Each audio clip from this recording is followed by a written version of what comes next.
RIMS तो नगरी में ही बनेगा क्योंकि 10,000 करोड़ आवंटित हो गया है मंत्रालय से।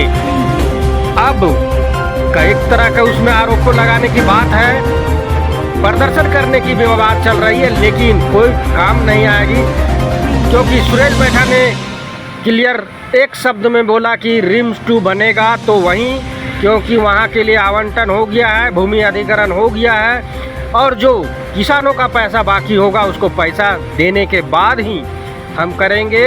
और रोजगार के लिए अभी से नियुक्ति पत्र जारी कर दिया गया है। हम जुड़ते हैं और विधायक से सुनते हैं क्या क्या वहाँ के लिए करेंगे। वो 24 को जाएंगे, जोतो और रोपो किसानों के साथ देंगे। देखिए, झारखंड मुक्ति मोर्चा में थे, उन बहुत ओहदे पर थे। अब है कि भाजपा में चले गए हैं और चले थे कि जेएमएम को ही तोड़ के हम बीजेपी में सारे विधायक को हम शामिल कराएंगे। वो मनसूबा पूरा नहीं हुआ। आप किसी पोस्ट पे नहीं हैं, अभी विधायक हैं तो उनको दिख रहा है कि हम कैसे डिस्टर्ब करें। ये आदिवासी का अगर भला करना होता, ये कल्याण मंत्री रहे, आदिवासी अनुसूचित जनजाति पिछड़ा वर्ग कल्याण के मंत्री भी रहे, कितना ये काम किए हैं आदिवासियों के लिए, पहले उनसे हम हिसाब लेना चाहते हैं। ये भाजपा के लोग हमेशा नारों पर भरोसा कर रहे हैं, विकास किया नहीं। इन लोगों के पीरियड में कोई काम हुआ नहीं। अभी माननीय हेमंत सोरेन जी जो सकारात्मक सोच के साथ इस झारखंड के चहुमुखी विकास के लिए कुछ करना चाहते हैं, उनको डिस्टर्ब करना चाहते हैं। ऐसा क्रियाकलाप सही नहीं है। इसलिए चंपई सोरेन जी को हम सलाह देना चाहते हैं कि आपका जो उम्र बचा हुआ है वो शांतिपूर्वक आप अच्छा से रहिए और झारखंड के लिए सकारात्मक सोच रखिए, ताकि यहाँ के आदिवासी, दलित, पिछड़ी जो हम लोग का जो है, जो अल्पसंख्यक लोग हैं, वो सुरक्षित रह सके।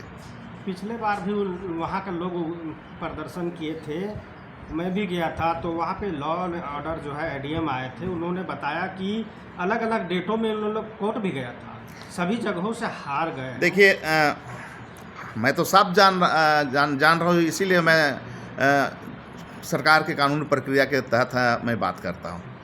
ये लोग कोर्ट का भी गया था मामला, लेकिन कोर्ट से भी निराशा जवाब मिला। चूँकि अधिग्रहण एक बार होता है, बार बार नहीं होता है। अधिग्रहण सरकार के कानूनी प्रक्रिया के तहत अधिग्रहण किया गया था 1957-58 में।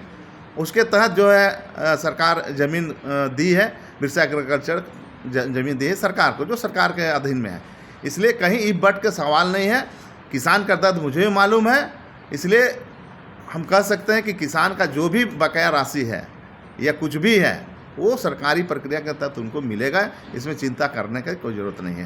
काम होगा शुरू में, निश्चित रूप से रिम्स 2 बनेगा, हर हाल में बनेगा और हम मेरे ही पीरियड में बनेगा। फंड आवंटित हुआ है एकदम 10,000 करोड़ का जो प्रावधान है, ये बजट में पास किया हुआ है।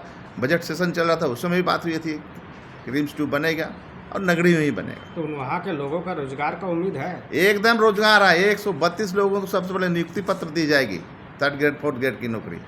और जो भी वहाँ बिजनेस करना चाहेंगे, दुकान या होटल या रेस्टोरेंट जो बनाना चाहेंगे, नगरी के लोगों को ही मिलेगा। सबको पीछे हटते हैं, आप नहीं ना हटिएगा? एकदम नहीं पीछे हटेंगे।